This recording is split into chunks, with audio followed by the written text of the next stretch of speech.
Okay, recording started. Let's go. Issues in Caribbean development, Module 2. We finished Module 1 last week, and now we are on to the fun part. So, there's a lot to do. Let's not waste any time. Topic: Concepts and indicators of development. It's very basic, but very important to get all this foundational stuff out of the way. So, as countries develop, there are certain indicators that are used to measure their development. These indicators are both qualitative and quantitative. Qualitative measures the substance or essence or like meaning of a thing.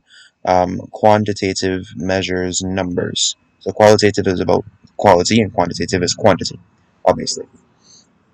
Now within the Caribbean, the concepts of sustainable development are integral to the advancement of the region. And there's a huge emphasis in the Caribbean on sustainable development. And that has to do with our history of slavery and colonialism. So the way that the European colonial powers used the Caribbean islands and territories, it was not in a way that was to be sustainable for the Caribbean. So they basically just like took the resources as much as they could, and then can you ask your question? Like, um, what exactly is your question? No, you said something does develop, and then you went into quantitative quali and qualitative. I did not hear what does Oh, yeah, as countries develop, certain indicators are used countries. to measure their development. Yeah, these indicators are used worldwide. There are various kinds of internationally recognized standards of measuring development. But yeah, the way that the Okay. Europeans used the Caribbean islands and territories was not in a sustainable way. So, for example, they, like the Spanish, for instance, they basically worked the indigenous people to death and as much as they could and dwindled their population down. They found like mountains with a lot of silver and gold in them, and they mined the silver and gold out of the mountains and they took it. The British, they had their agrarian colonialism, and they planted the sugarcane and they planted the sugarcane or whatever crop they were growing elsewhere in the Caribbean or even in the rest of the Western Hemisphere. They planted and planted and planted, destroyed the integrity of the soil, destroyed the quality of the soil, the nitrogen balance was thrown off. The soil was like much more vulnerable to erosion, and then by the time they like left um, the colonial, like by the time they ended that aspect of colonialism in the Caribbean, it was in a much worse state than when it started because it was not focused on sustainability. Sustainability is all about um, if you can do this thing for one day, you should be able to do it forever. That's essentially all sustainability means. So, sustainability is not you go and plant these crops for a year, and then as soon as the crops are done, you pull them up, and then you plant the exact same crops in that exact same spot again, because then the soil quality will be a little bit worse. That's not sustainable. Um, so you have to do things in a way that like maintains a balance, maintains um, a certain standard of quality, and keeps things going because otherwise it's unsustainable and eventually it will be depleted. So sustainability is all about the difference between replenish and deplete, um, renewable and non-renewable, short term and long term. So the main concepts in the Caribbean, there's three main kinds of development that we're looking at, which are sustainable development, economic development, and human development. So we have these indicators, and you may want to take a list of these. So our quantitative indicators are GDP, which is gross domestic product. We have GNP, which is gross national product.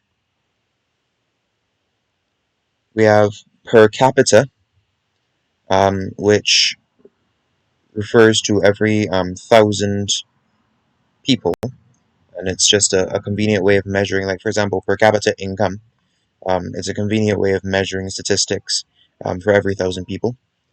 And we have the GINI, or Gini coefficient, and that's one that, as I was told when I was learning it, I think you should look that one up yourself, the Gini coefficient, because we don't have time to go through all the maths of things like the Gini coefficient. There are also these qualitative indicators. So we have the HDI, or the Human Development Index.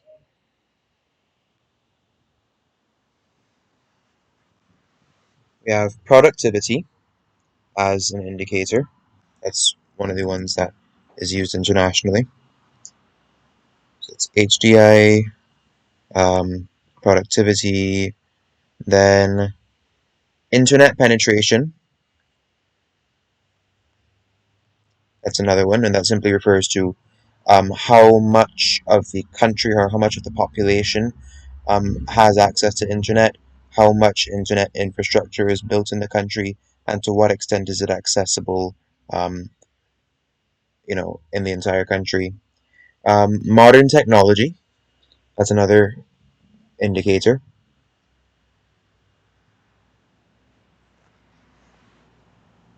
And the last one here is good governance.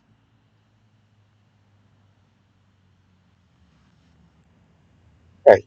The UN World Summit document of 2005 described sustainable development as having three pillars: um, economic, social, economic development, social development, and environmental protection.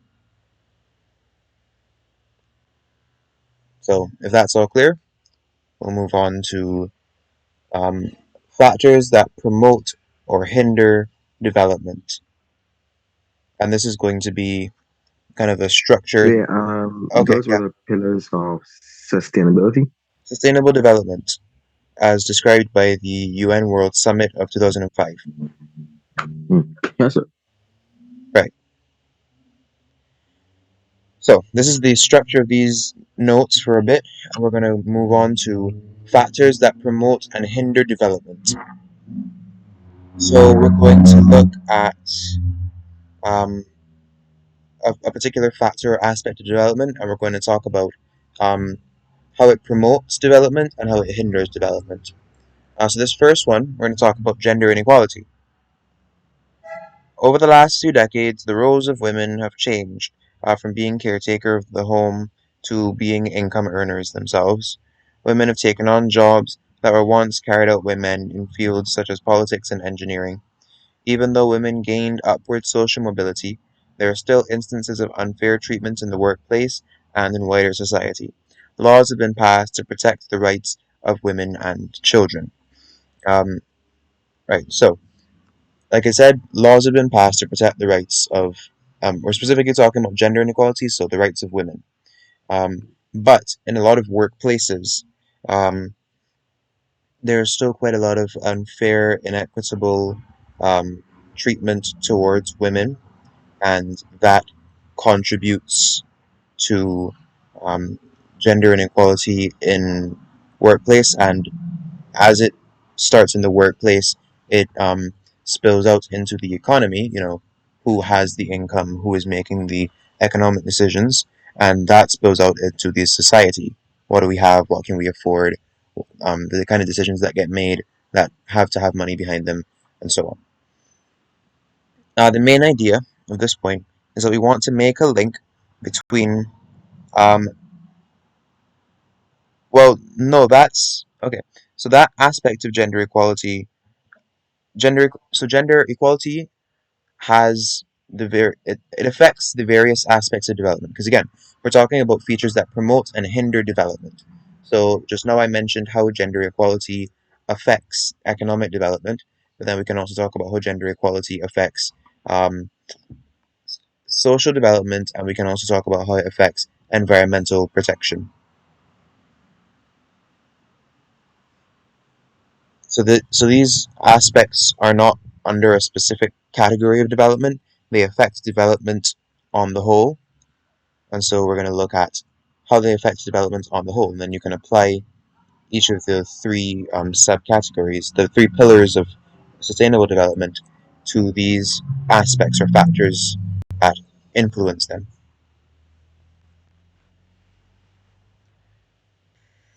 Right, so we want to make a link between gender equality and its implications on development.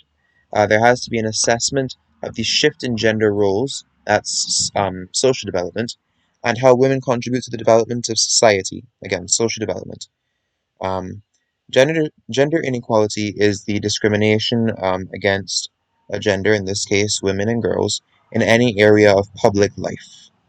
And so it talks about just some examples: reproductive health, empowerment and representation, participation in the labor market. So um, that's like social and economic development. So we're getting on to how gender inequality hinders development. We're not really going to be able to do promotes and hinders for this one because this is just a problem. So there's no promotes development. But gender inequality hinders development in the workplace in terms of wages. Um, it hinders development in terms of traditional customs and beliefs that lead to social pressures that keep women from being represented and from contributing to society in various ways. Um, let's see, sexual harassment because of power imbalances and power dynamics, often favoring men or empowering men over women. Um, the abuse of that power often manifests in the form of sexual harassment. We also, of course, have the next level, which is physical, verbal, and psychological abuse, whether in the household or in the workplace or on the street or, in the um, like human trafficking or sex trafficking. That's like the physical like strength or size advantage that men have over women, again, means that abuse of such an advantage leads to things like physical abuse being perpetuated against women by men. Right, so laws have also been passed to protect vulnerable groups. And the Gender Inequality Index, so again, that's another index, you might want to take note of that, measures the cost of gender inequality. We can use this index to compare levels of equality in different Caribbean nations. So yeah, it's a pretty simple concept. Gender inequality is bad for development. Um, I think one of the most poignant examples of gender inequality and its effect on development is androcentric design. So that's a big term, but androcentric means centered around men, in the same way that Eurocentric means centered around Europe, and ethnocentric means centered around a particular ethnicity. Androcentric, centric, means centered around men, and its counterpart gynocentric means centered around women. And androcentric design is quite a problem, and it's one of those kind of silent problems that really takes some serious analysis and a desire to change things for the better, to notice and actually do something about. So, one simple way in which you can see this in your everyday life is in cars. Um, so lots of studies have been done, lots of research has been conducted, and there's of course a lot of anecdotal evidence. So there is a stereotype um, in some cultures about women being worse drivers than men, women just being bad drivers in general. And when you look at the design of cars, what happens is when people were designing, for example, things like the seat belt, the height of the driver's seat, the positioning and distance of the steering wheel, the brake and gas pedals in cars, and the gears in manual cars, the handbrake and the gears, the positioning and the size of them in automatic cars, or whatever. All these things that make up a car and make the mechanics of driving a car work. They they what they do is they get a large sample of people. Well, they get a sample of people, and it's supposed to be a representative sample because that's what a sample is supposed to be. It's supposed to be a representative piece of a larger whole. And so they get this sample and they test it, and it's like, is this comfortable for you? And they might take the average, for example, or they might see, this is the most comfortable distance for the most people. This is the most effective distance for the most people. But a lot of tests for things like that um, have historically been done pretty much only using men. Um, and so women who are naturally shorter and who have generally naturally shorter and generally naturally have quite different limb proportions. So their arms are proportionally shorter compared to the rest of their bodies than men, and likewise their legs are also proportionally shorter compared to the rest of their bodies than men's. Um, they They sit in this car that was designed for a body with specific proportions and a body of a specific size, which they just don't have. Um, and so women being naturally shorter, like you might hear a lot of stories about women not realizing that you were supposed to be able to see the road or the hood of the car when you're driving, simply because these cars are designed for men. They were designed using men as the group for which they tested to make sure, that this thing works. And now women are getting in these cars and they're having trouble because they just weren't designed using women's bodies to design. So it's not really um, anthropometrics, which is just measurement using human body proportions, human body parts, but it's kind of andropometric, which is that it really just does these things using men's bodies. So that's just one example of how gender inequality leads to biases and hinders development in areas that you may not think about at first. And that's why the most important and easiest contribution that anyone can make towards gender equality is to talk to the other gender. The lack of communication is largely what makes things like that happen.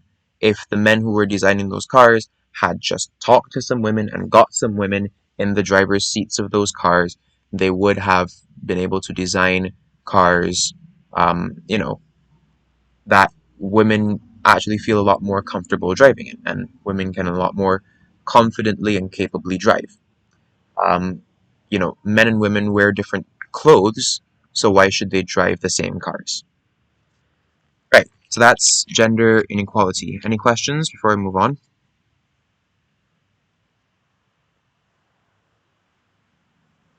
Mm. There we go. So I just need to learn the factors that affect the factors that affect development of a country from gender inequality or something like that.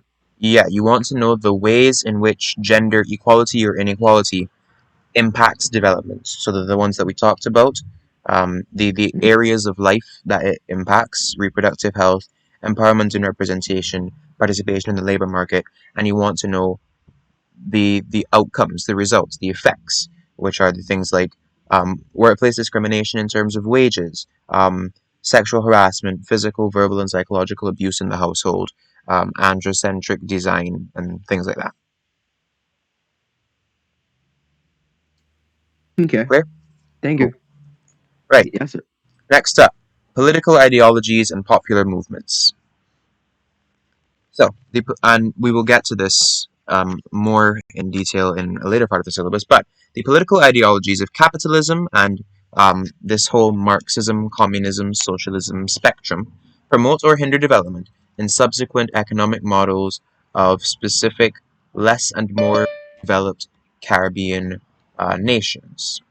So, first things first, we're looking at these key terms. So we're going to get to quite a few of the key terms eventually, but the very first, yes, I will repeat.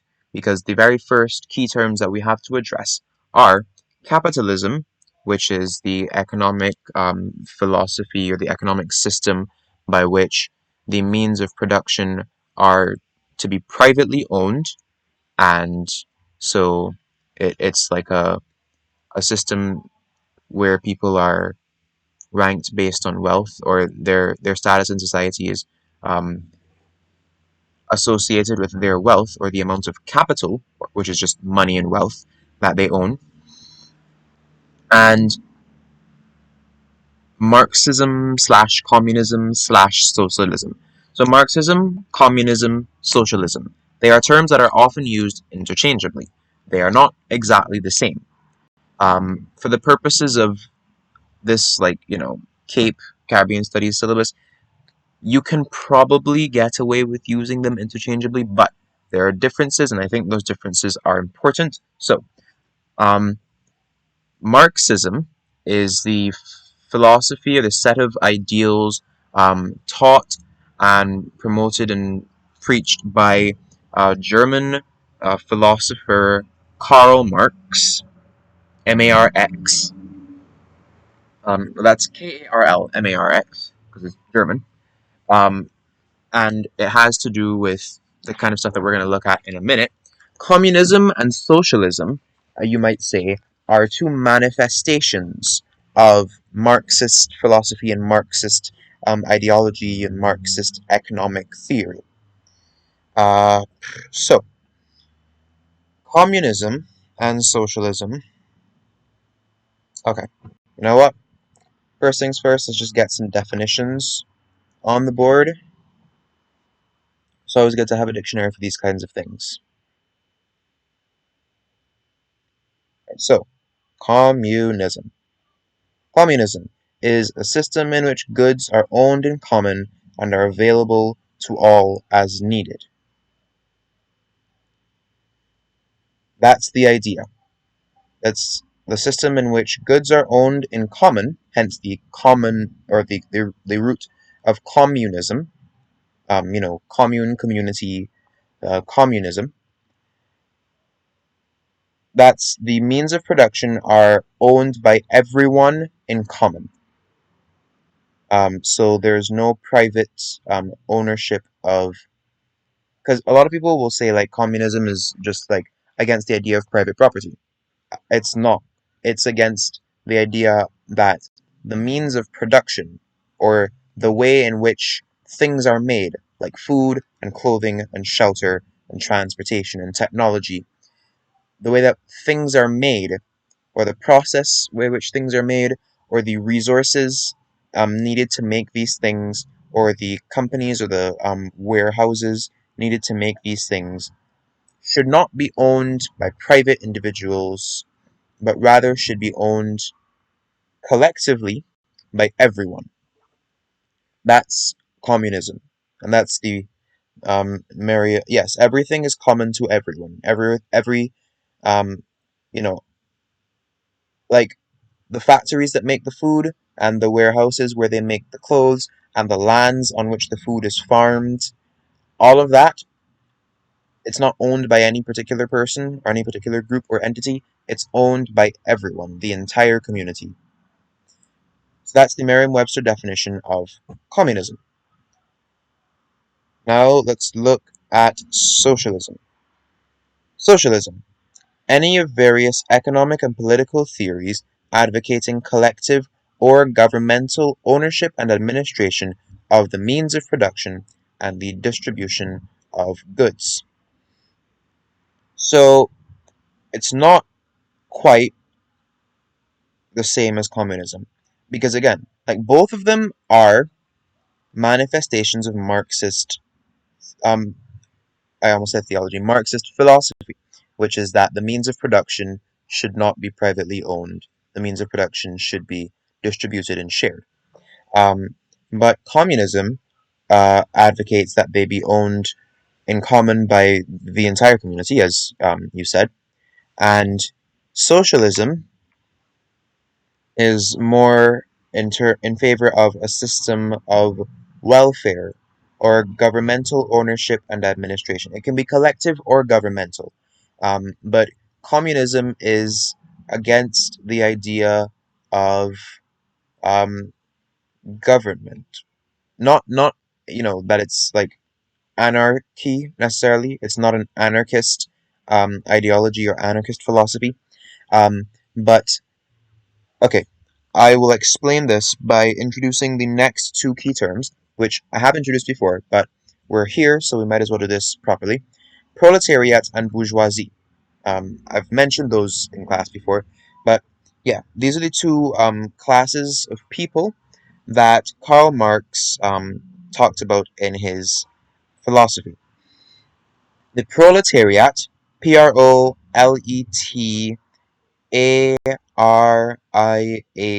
proletariat, are the oppressed class, the working class, the class who consumes but does not own the means of production. So they consume what is produced, but they do not own the means of production. And the bourgeoisie, that shares a root with the French word from which we get the English word bougie,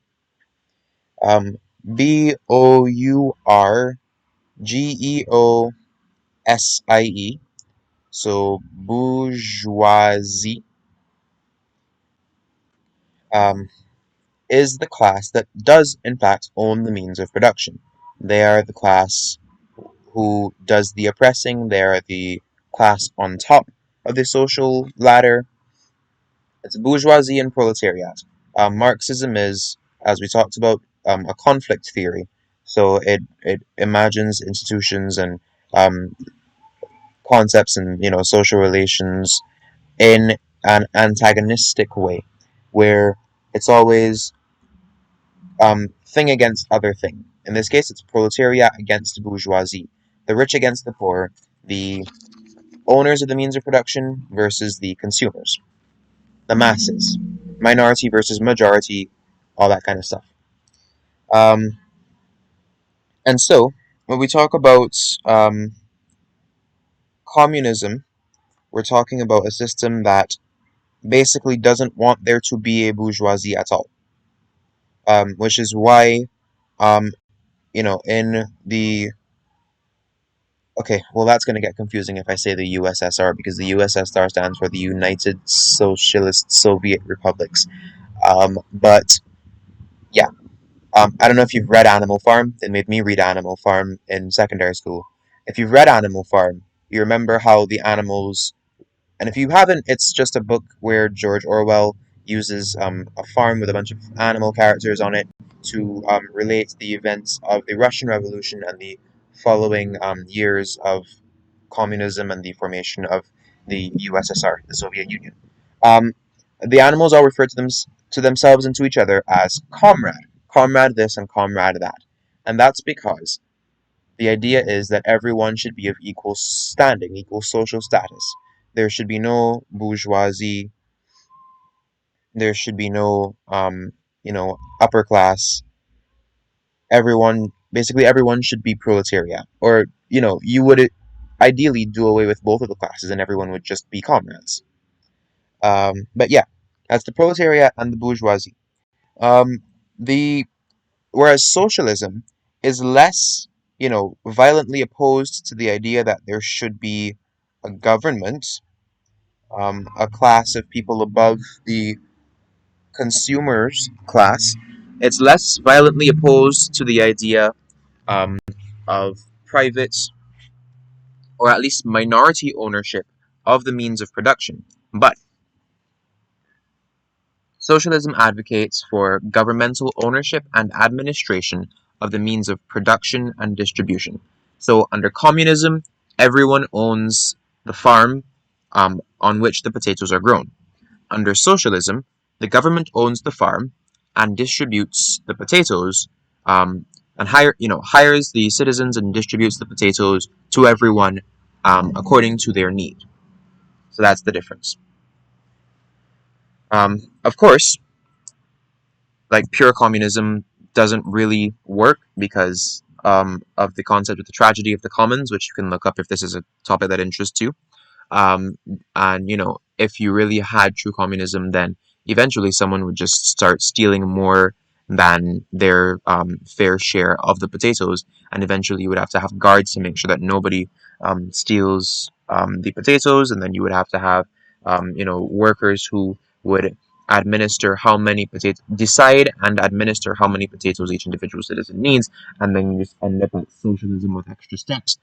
But more of a philosophical aversion to the idea of government controlled and distributed administration of the means of production and distribution of goods. That being said, yeah, um, under communism, you are paid according to what you need to be paid, and under socialism, you are paid according to your contribution to society, according to the work that is done.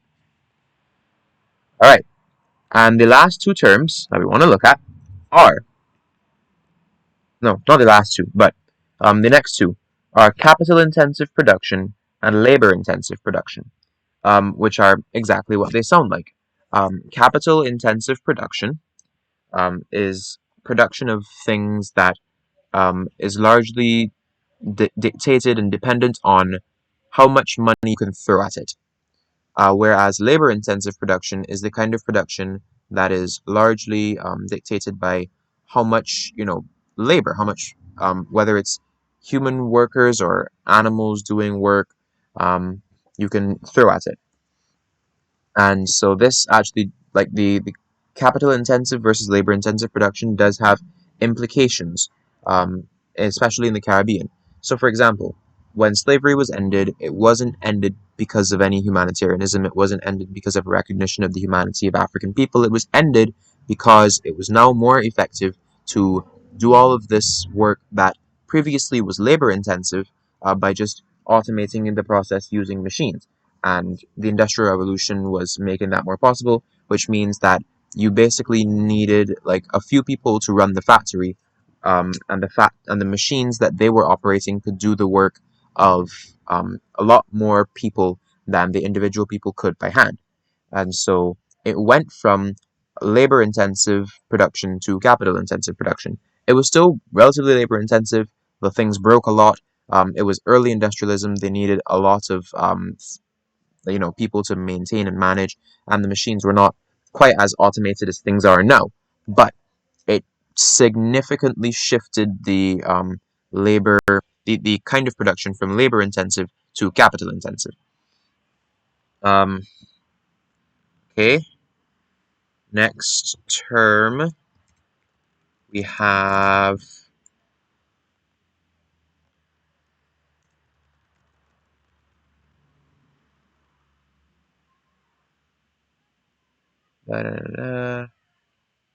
Okay,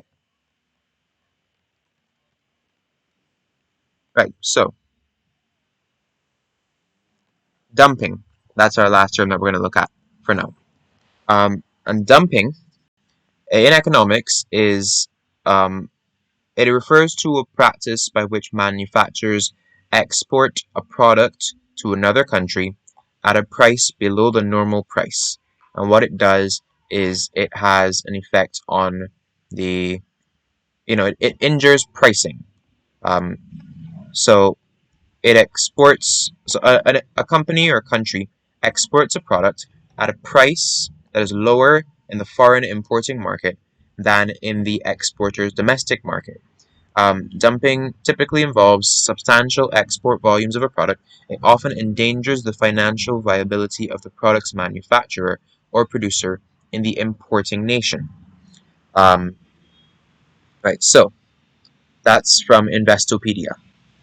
Quite a useful website if you want, some of the basics of economics and some definitions of some terms and some decent examples. Um, so the advantage of dumping, advantage in quotation marks, at least to the entity doing the dumping, is the ability to flood a market with product prices that are often considered unfair. So what they'll usually do is you flood the market of. Are we about to run out of time? I think we are.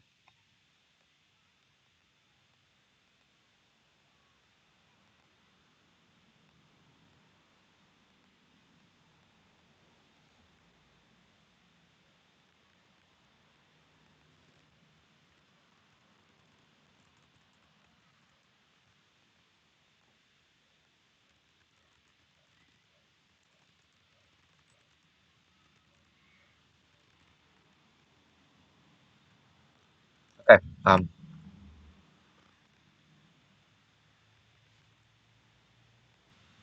Okay. Lost track of time. Um, Back.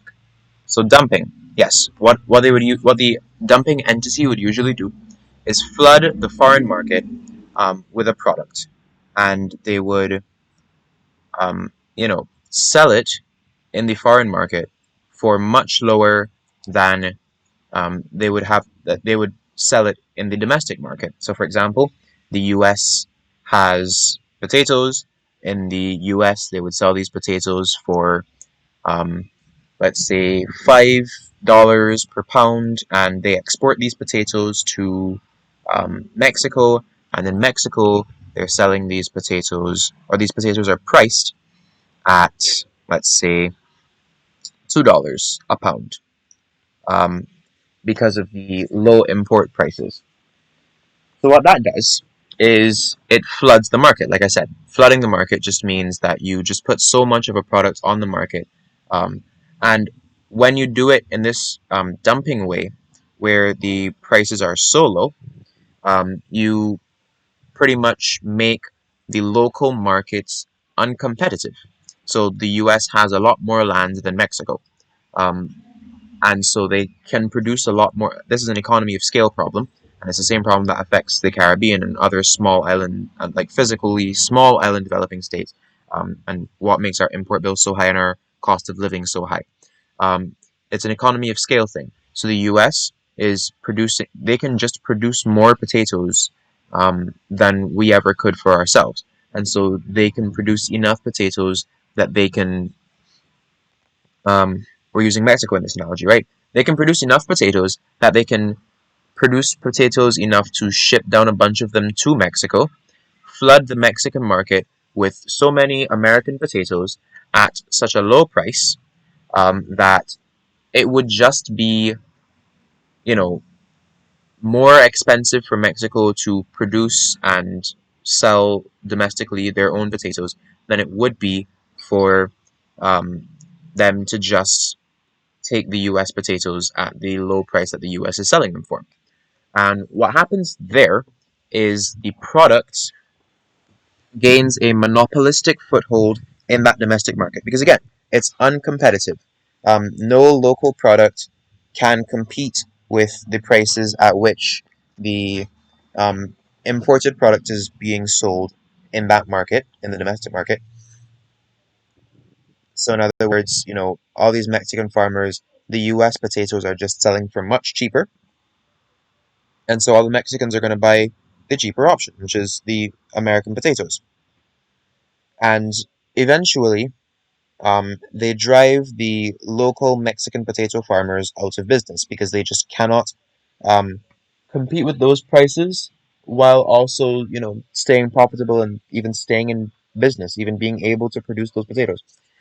Once they have done that and successfully gained a monopolistic foothold in that local market, in the Mexican market, they can shoot the prices right back up because now there's no competition. Now they are a monopoly, and as a monopoly, they can do whatever they want.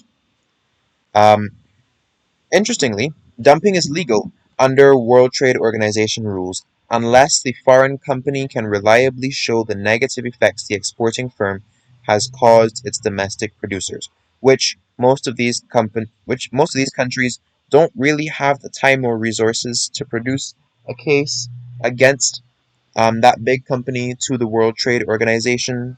Uh, you know, so these kinds of things just happen and wreak havoc on the um, market of the country doing the importing and the country whose economy is being ravaged by this dumping. It's not a particularly easy or intuitive concept to understand. It takes quite a lot of economic like if this and then that. It takes quite a lot of economic thinking, and this isn't really an economics course, but that's the basic idea behind what dumping is. And it's the last key term. We're about to move on to these political ideologies and their effects on Caribbean development.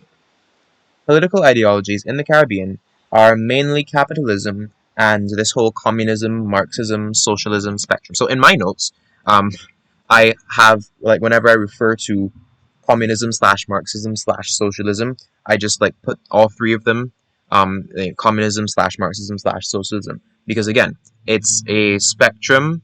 It's all like a jumbly mess of the concept. So one country might be more communist than socialist, or one country might be leaning more towards socialism than communism, but they're very, very close together. So that distinction isn't like a super strong distinction.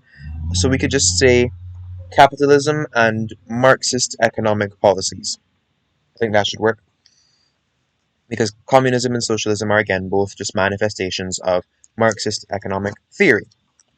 Um, so yeah, those are the two main ones: the capitalism and the Marxist economic policies in the Caribbean. Political ideologies can promote and hinder development.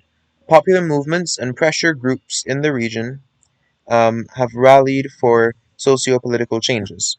So a lot of the history of Caribbean politics is quite Marxist, and that's something that I'm not 100% sure if we will look into later on in this syllabus, but it's quite interesting. If you've done Caribbean history, you should know a little bit about it, and it's very interesting to actually go back and go back through the sands of time and look at the people who made the post-colonial Caribbean what it is today, and who took the Caribbean out of colonialism into, independence.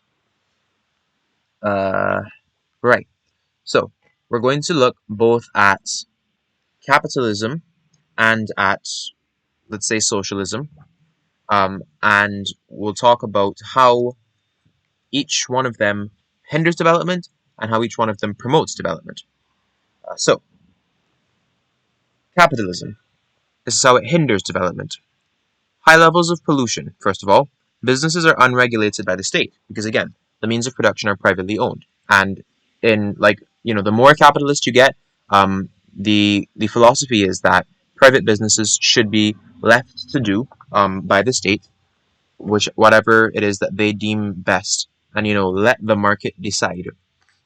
Which is to say that the way that market pressures and market decisions and what people buy and what people are willing to pay for things play out is the deciding factor in how things should be run, how things should be priced, how things should be produced, what the rules should be.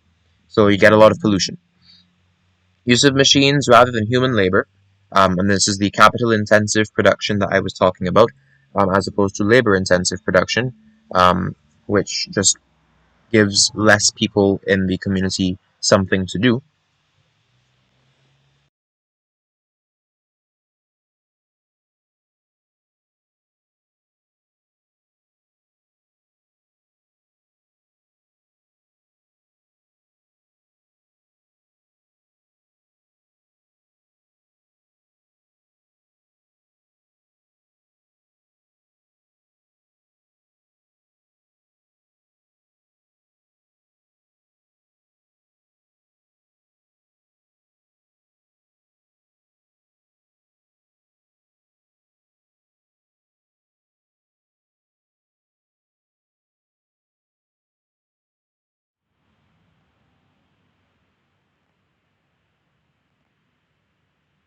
Those are the kind of people who would make the clothes that you would wear.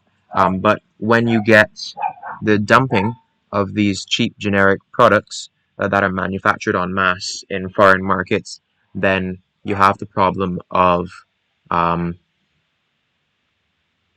like, again, these local artisans, these local people who are producing these clothes and contributing to that society. They're just uncompetitive. There's no way for them to be competitive with the products that have been dumped in this local economy. Um, we're going to look at now how capitalism promotes development. For one thing, it encourages the use of technology to boost production. And we did just talk about the valuing of machines rather than human labor as a hindrance. Um, oh, a disclaimer that I usually make when I'm teaching this topic. I'm not advocating for either or. My personal beliefs are more socialism than capitalism, but I'm not 100% socialism either.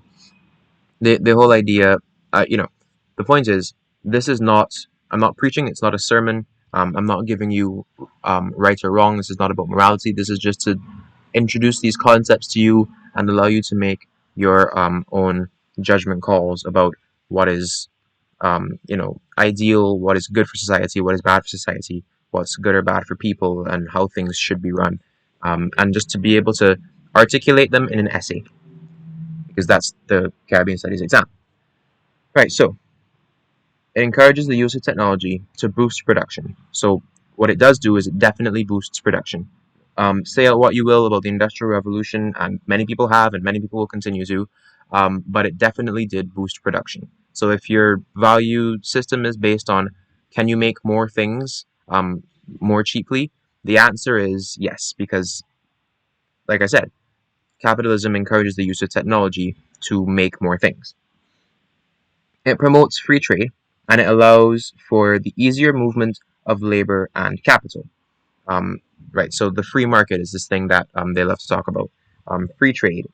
Um, it allows for the easier movements of labor and capital because if everything is motivated by the market, then people like, for example, the reason that people in, let's say, countries like the United States of America, a lot of them live in cities rather than living in the country.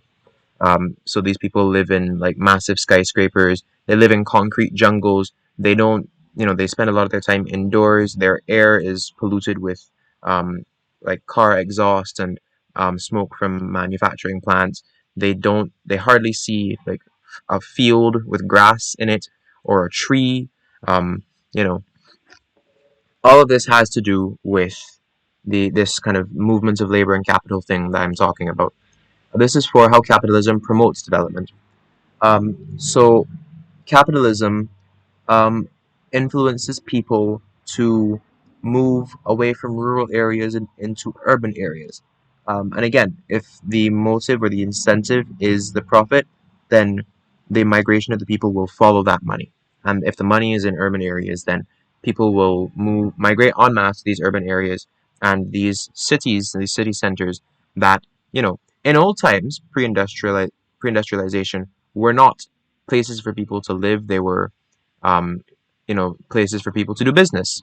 Now the places that people live and the places that people do business are much, much, much, much closer together in these city units because the relocation of people for um, reasons of profit and capital, a lot to do with the Industrial Revolution, is facilitated by capitalism.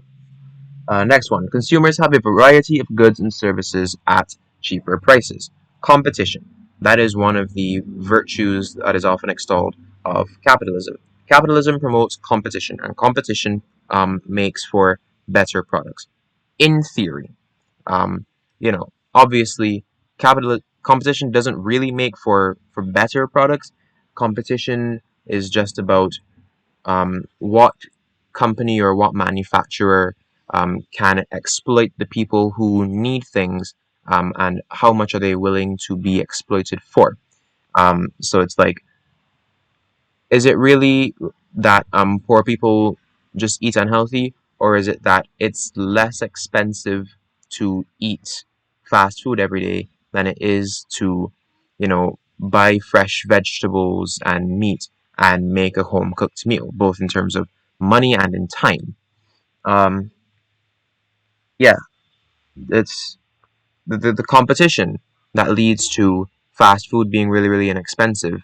Um, what it really does is it just creates a class divide between the people who eat fast food daily and the people who don't because they can afford to eat better. Um, but that's a topic for another day. Maybe it's a topic for one of your essays. If that's something you would like to look into, feel free. Next up, we're going to look at socialism, how it hinders and then promotes development.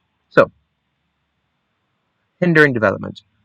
First point, not allowing foreign companies or multinational corporations to invest. That's listed as a hindrance to development. And I suppose you could see it that way because if you're talking about like, development as in making a change, having more things, having bigger things, having things done faster and so on. And yeah, not allowing foreign companies, multinational corporations to invest, not allowing private interests to be the ones in charge of making decisions around like what people are going to eat, or what clothes people will wear, um, means that there's a lot of limitations that are put in place by socialism that are not put in place under capitalist system. Um, okay, and socialism encourages more labor-intensive production to promote jobs. Socialism is it's not a profitocracy, and it's not the kind of system where it's like, there will be rich people and there will be poor people. Socialism tries to get rid of that class divide, and so under a socialist system, um, they want everyone to have a job. They want everyone to be able to earn enough. So it's not like just gonna give you an allowance that is enough for you to live. Although some like socialist Northern European countries do that. It's called universal basic income. You could look it up. It's quite an interesting economic and philosophical um, concept. But yeah,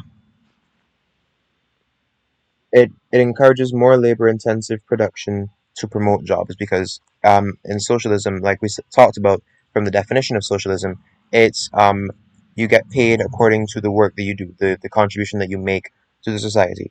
And so under socialism, people are supposed to have jobs. So it encourages more labor intensive production and discourages more capital intensive production so that instead of having um, a more condensed wealth at the top of the social pyramid and a more condensed means of production, you have it more distributed. Um, Everybody is, more of the population are producing the food that they also eat, rather than a few oligarchs at the top producing the food that everyone else eats. And so the reason that that's a hindrance is that it encourages more labor intensive production, which means that it's more expensive to make things. How it promotes development, though, is that revenue generated remains in the country or in the community. So the economy strengthens itself rather than having super high import bills. Going back to our example from earlier, the Mexicans having to buy the American um, potatoes. Mexican farmers are the ones producing the potatoes, and Mexican farmers are the ones getting paid for the potatoes. And so the revenue generated doesn't go back to the American farmers who have sent the potatoes down to Mexico. So the people in Mexico are eating the potatoes. They're sending the money, they're sending the wealth out of the country. It stays in the country, it stays in the community. It can circulate in the local economy and strengthen it. And socialist government control of business tends to mean lower pollution levels and, in general, just better regulation, and the kind of regulation that is, more humanistic in its approach and its design. So it's like labor protection laws, laws about protection of natural resources, you know, laws about protection of consumers, especially consumer protection is a big plus of socialism, because it's all about protecting the lower class or the lowest class of person in the society from exploitation, from economic exploitation specifically. Yeah, so you can just take down a few of these notes on some popular political movements in the Caribbean. The Black Power movement, or the Revolution of 1970 in Trinidad and Tobago, which was strongly influenced by the U.S. civil rights movement of the 1960s. So that's one.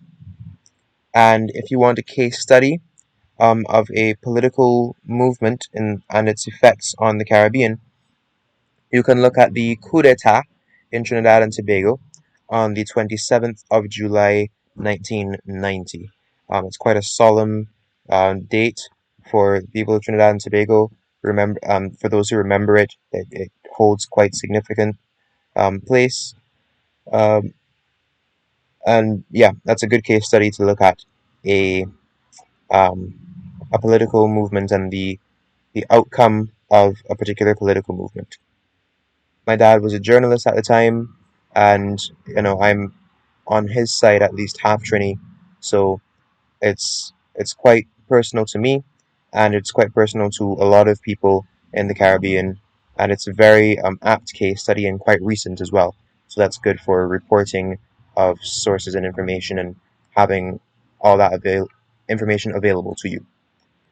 So, any questions before we close? No, sir. Okay,